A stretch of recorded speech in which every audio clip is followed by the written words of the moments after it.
Malik Beasley. We're not talking about that, Oh, man. but we're gonna spark up this shit and talk about it. Um, Take the high road and move on.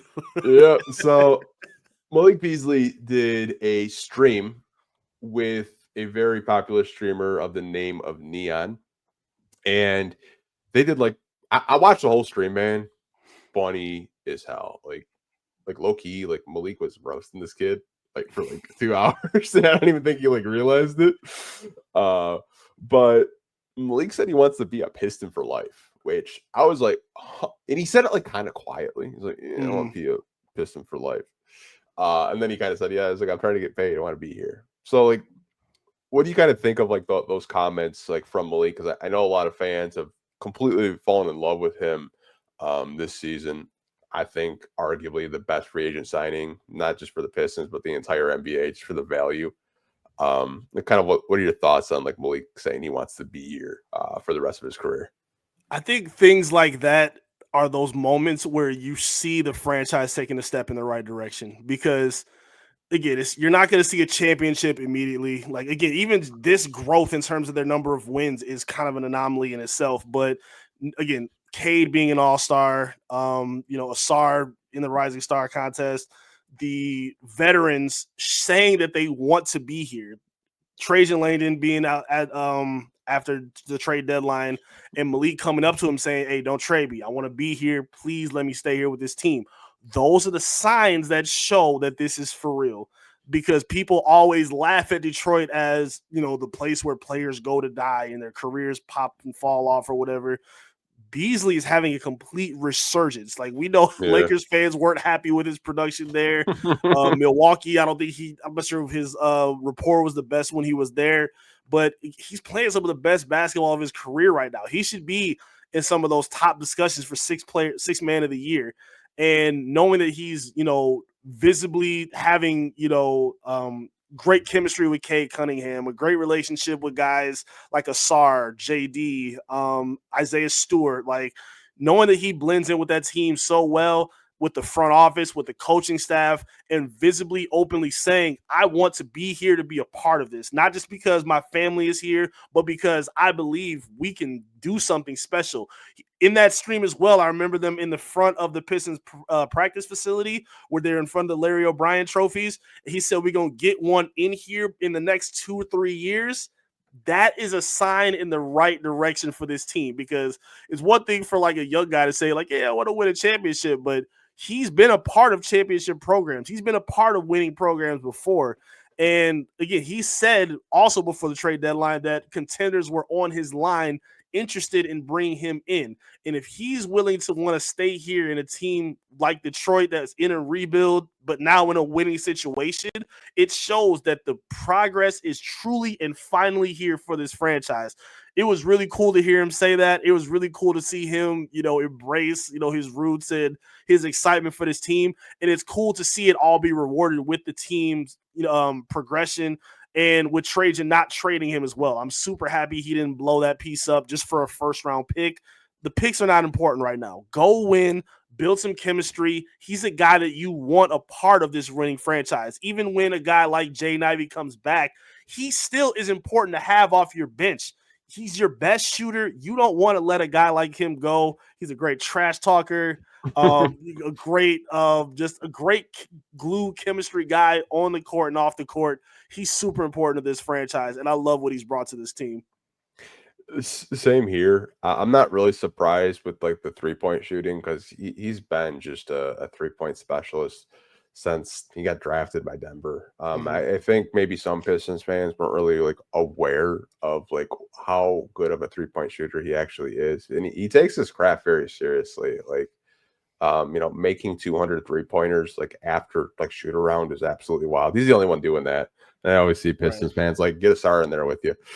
It's just like, yeah, this is like it's a want to do thing, and I'm sure like those guys that bust their ass in practice, they're probably dead tired. They probably couldn't get up 200 shots after like practice, because who knows how crazy they are. Because I know that those practices aren't like open to media. Like I remember, I know it's completely off topic.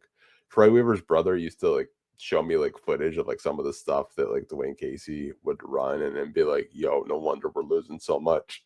Like like running suicides that much shouldn't be like a thing you should be doing with NBA players. Right. Like it's honestly kind of funny, but I'm hoping he stays. I don't really know what a price point is going to be for him, and I think it kind of depends. Like if Cade's all NBA, which I think is going to be, Pistons are going to have less money to work with, but maybe you can sign him for the room exception or something like that. You know, kind of keep him. You know, give him a, like maybe 3-year contract, pay him a little bit, and kind of be like that sixth man, that modernized like Vinnie Johnson spark plug off the bench. Yeah, he's totally fine with that. He's not in a position where I even asked him about it after a game where, what's it been like? Because we've seen him be a starter, come off the bench, like kind of rotate roles, numerous different occurrences for the Pistons.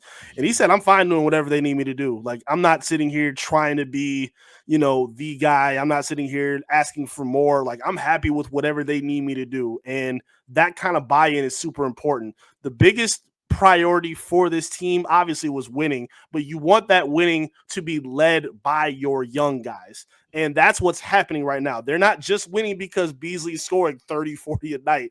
Cade is leading the charge. Duren is playing the best defense and offense of his career. Asar is looking like a premier defender. Ivy was looking like a 3-level scorer. Like, those are what they needed to figure out. Do we have that or do we not have that? Knowing that that's here now, Malik is one of those guys that you add to that pot to make sure it works for this team long term or for whatever their winning window is. So knowing that he's okay with the buy-in of his role and knowing that he's not trying to do more than they're asking him to do shows that he knows like where their foundation or where their goals are for this team. So yeah, he's doing and saying all the right things, and I think they're going to reward that with an extension. I don't think he's going to leave personally. Me either. I know Red Baron said that I heard that teams won't have a ton of cap space to compete with Beasley. I think only the Nets could outbid us. I think it depends. If you look at like teams like Houston could definitely be in the Beasley conversation. Teams like OKC, I think, could be in the Beasley conversation. I'd keep an eye out for Orlando just because they struggle to shoot the basketball, and I expect them to make a lot of shakeups if they keep losing games the way that they're losing games, and they're basically fully healthy. And just the way that they're competing right now, they've taken kind of like a step back from last season, because I feel like they were kind of like the surprise of the season last year. They've kind of fell off a little bit. They may look to, make some trades and free up some cap. And I think they're going to look for more offensive guys. They have the defensive guys, I think, that they can build around and compete with. But I keep an eye out for the Orlando Magic, because I feel like a Malik Beasley is exactly what they would probably be looking for, in my opinion, anyways. That KCP signing has been terrible for them. He was supposed to be what Beasley is for this team now. He has been horrible for them. I don't know why he's fallen off a cliff with his shooting, and they definitely still could use another point guard as well to kind of steady up with Wagner and Paolo and his foul baiting. Like they definitely need something to help add to that dynamic. But yeah, Beasley has been, you were 100% right. He has been the most valuable free agent signing all season long, especially if he wins Sixth Man of the Year, because people are going to look at, well, how long is he going to be in the team? Oh, he's a free agent next season? No way. Yeah, way. He has been fantastic. You were able to get him for a year for $8 million. It's been fantastic to see what he's done for them. Yeah, it's honestly kind of crazy, because like when I saw Malik Monk get his deal, I was like, oh, that's the market for a shooter. Shit. Yeah. And then I saw like Gary Trent and like Malik Beasley like barely get anything. I was like, okay, what the hell's going on? Yeah.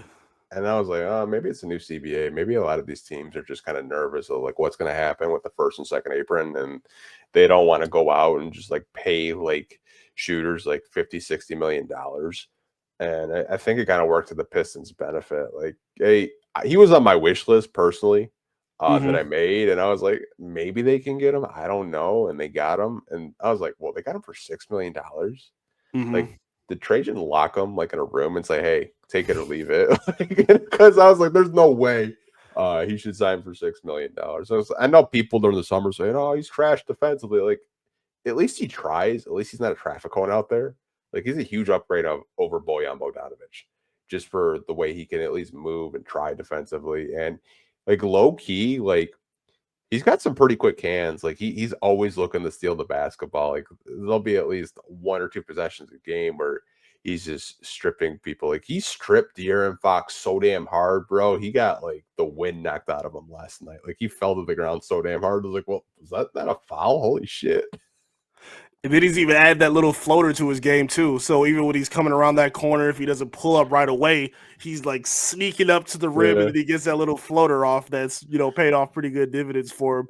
But yeah, he's been a pretty good defender as well. Like yes, he's not a SAR or any kind of a lockdown guy, but veterans like him, I'm not gonna be relied on as that. He's done a good job with helping learn the essence of timing with defense, with being in position, how to rotate, how to talk, playing as a team, not just necessarily how to lock a guy down one-on-one. And those keys are just as important for a young team and for young guys who again are learning to play defense without fouling as well. So yeah, Tim Hardaway Jr., they have paid huge dividends for this team. And again, you did it at a cheap margin to bring him over here. It's been unbelievable.